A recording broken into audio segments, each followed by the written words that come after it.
Hello tout le monde, j'espère que vous allez bien. Bienvenue dans une nouvelle vidéo. Aujourd'hui, on va faire mon wrap-up d'octobre. J'ai seulement lu 6 livres. Il y a de tout. Il y a des déceptions, il y a des coups de cœur, il y a des mitigés. Donc je vous laisse tout de suite avec la suite. J'ai commencé le mois d'octobre à lire Manuela Parks. Vous l'avez sûrement vu dans mon vlog de lecture sur ce livre. Parce que c'est Marine, ma bouquine, qui me l'a envoyé. Donc j'en ai fait toute une vidéo. Je vous invite à aller la voir, je vais en parler rapidement mais je ne vais pas entrer dans les détails vu qu'il y a vraiment une vidéo complète dessus. Dans ce livre, on va retrouver Manuela Parks. C'est une fille très riche, très populaire. Et il y a une histoire avec un de ses amis d'enfance, je ne sais plus comment il s'appelle. B.G. Valentine. J'ai pas aimé, vraiment je suis désolée, mais je l'ai pas du tout aimé. Je sais que tout le monde aime ce livre. Il n'est pas connu en France mais aux States, tout le monde en parle. J'ai vraiment pas aimé, j'ai trouvé ça super toxique, super malsain. La relation entre les deux, c'est juste... Ah, j'ai pas aimé. Par contre, le livre, il est hyper agréable à lire dans la façon dont il est édité. Je sais pas. Et puis, il y a les messages tout comme ça j'ai bien aimé. Le livre papier, mais j'ai pas aimé l'intérieur du livre. Enfin, je sais pas comment dire. Mais allez voir mon vlog et vous comprendrez. Ensuite, j'ai lu Un automne pour te pardonner et laissez-moi vous dire que ce livre est dédicacé par Morgane Moncomble parce que j'ai eu la chance de rencontrer Morgane Moncomble. Vraiment, j'en reviens toujours pas. On retrouve Camélia, qui est une avocate et qui va devoir aider un de ses bourreaux d'enfance, Lou, parce que Lou a été accusé du meurtre de son meilleur ami Rory. Sauf que il est innocent et en fait tout le livre va être un peu une enquête pour savoir qui a tué Rory, pourquoi il a tué Rory, pourquoi on a accusé Lou, etc. Et genre j'ai trop aimé le fait que ce soit vraiment une enquête et qu'il y a un plot twist que tu t'y attends pas et tout. Ça c'est trop bien. Le personnage était sympa mais le problème c'est que j'ai pas réussi à vraiment m'attacher au personnage. Je sais pas pourquoi, ça a pas matché entre nous. Mais sinon c'était vraiment trop bien, je crois que j'ai mis 4 étoiles sur 5. C'est vraiment, mais j'ai adoré, mais en même temps c'était pas un coup de cœur. C'était juste une très bonne lecture. Il est trop joli, genre pour un livre de Hugo. Très sympa. Oui, et puis les personnages principaux se détestent, donc c'est trop bien de voir les... Enfin, se détestent. Lisez, vous comprendrez, mais c'est trop bien de voir les pics qu'il y a entre eux et tout, ça j'adore. Mais vraiment ce livre est très sympa, je vous le recommande. Et puis parfait pour l'automne quoi. On commence à entrer en hiver mais quand même. Ensuite je savais pas quoi lire. Du coup je me suis dit petite relecture de Campus Drivers 2. Parce qu'également je l'ai fait signer par l'auteur. Parce qu'il y avait Morgane Moncomble et C.S. Quill à Moula à Bordeaux. Et incroyable, genre incroyable. Les gars j'ai même eu un petit marque-page Campus Drivers, c'est incroyable. Donc si vous connaissez pas, là c'est incroyable. C'est Donovan qui est en froid avec ses sœurs depuis des années et pour essayer de se rabibocher avec sa sœur, il se dit qu'il doit devenir un bon petit ami. Donc il va demander à Carrie, qui est une lectrice de romance et tout, de lui donner des conseils pour être un bon petit ami. Sauf que Carrie, elle a un tempérament comme ça, donc elle lui dit non. Littéralement non, je ne vais pas t'aider, tu es vraiment un sportif, j'ai pas envie de passer du temps avec toi, laisse-moi avec mes livres. Mais il va réussir à la persuader et du coup elle va lui donner des petits conseils pour être un parfait boyfriend et c'était trop bien. Alors je sais pas comment vous expliquer mais la dynamique entre les personnages elle est incroyable. Ils passent leur temps à s'envoyer des pics. Ce livre est hilarant. Mais littéralement hilarant. Vous pouvez pas ne pas rire, c'est pas possible. Ce sont juste des barres en livre. Et c'était trop mimes, et c'était trop incroyable. Vraiment, j'ai adoré. Et l'auteur m'a dit que elle aussi c'était son tome préféré de la saga des Campus Drivers. Oh non mais les gars, lisez, si vous l'avez pas encore lu, c'est une dinguerie. Donc bien évidemment, coup de cœur, 5 étoiles, j'adore. En septembre, j'avais lu Practice Makes Perfect de Sarah Adams et j'avais adoré. Du coup je me suis dit que j'allais lire le tome précédent de MASH de Sarah Adams. Bon je sais plus comment s'appelle l'héroïne mais elle est épileptique et du coup elle a un chien pour l'aider. Son travail c'est de trouver des chiens pour des personnes épileptiques comme elle et de les aider là-dedans. Et en fait, il se trouve qu'il y a une petite fille qui va lui envoyer un mail en se faisant passer pour son père pour persuader son père de lui offrir un chien parce qu'elle aussi elle est épileptique.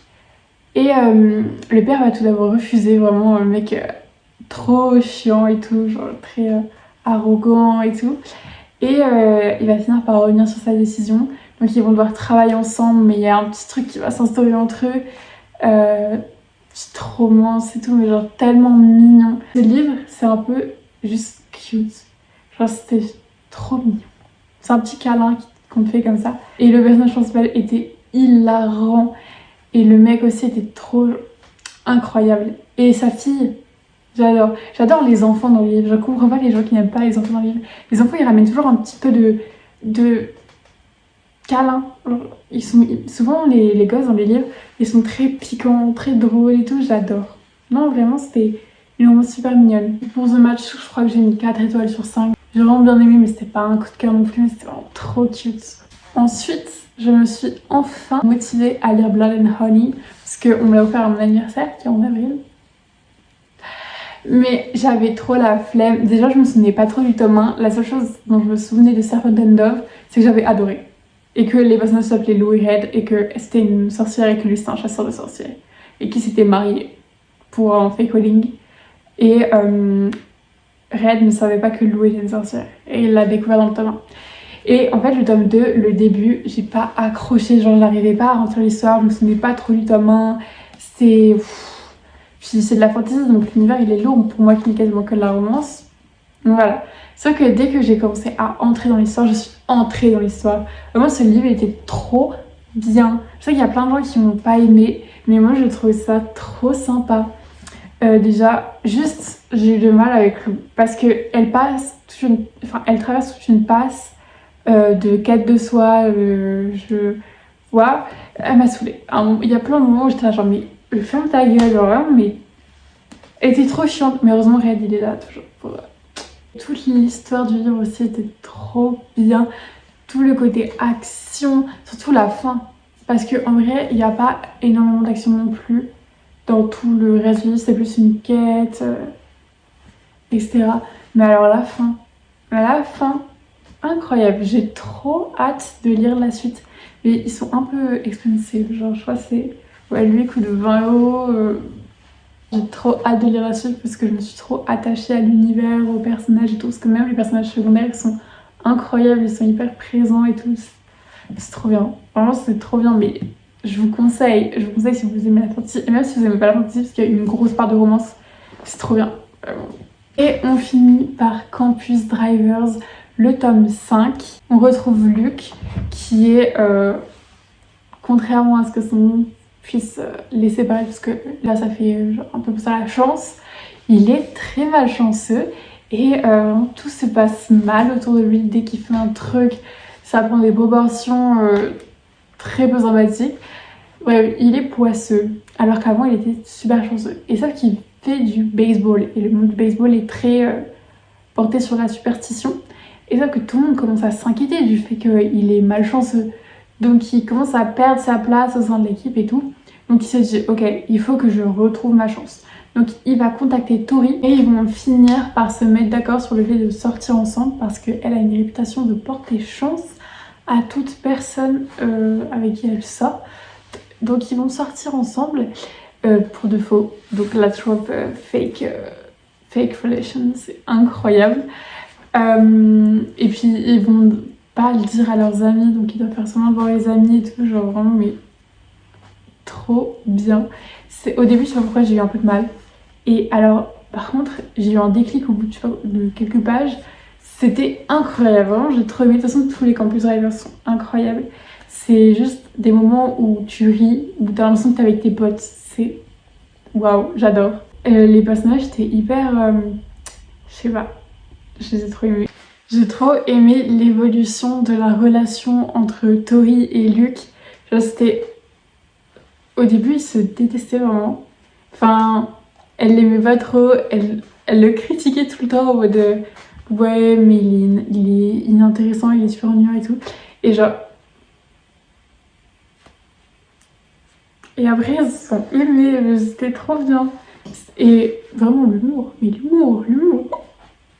En plus, pour retrouver les personnages des hommes précédents, donc ça j'adore.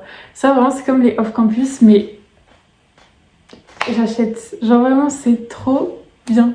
Et waouh. En fait, le point fort à chaque fois des livres de CS Quill sont les personnages.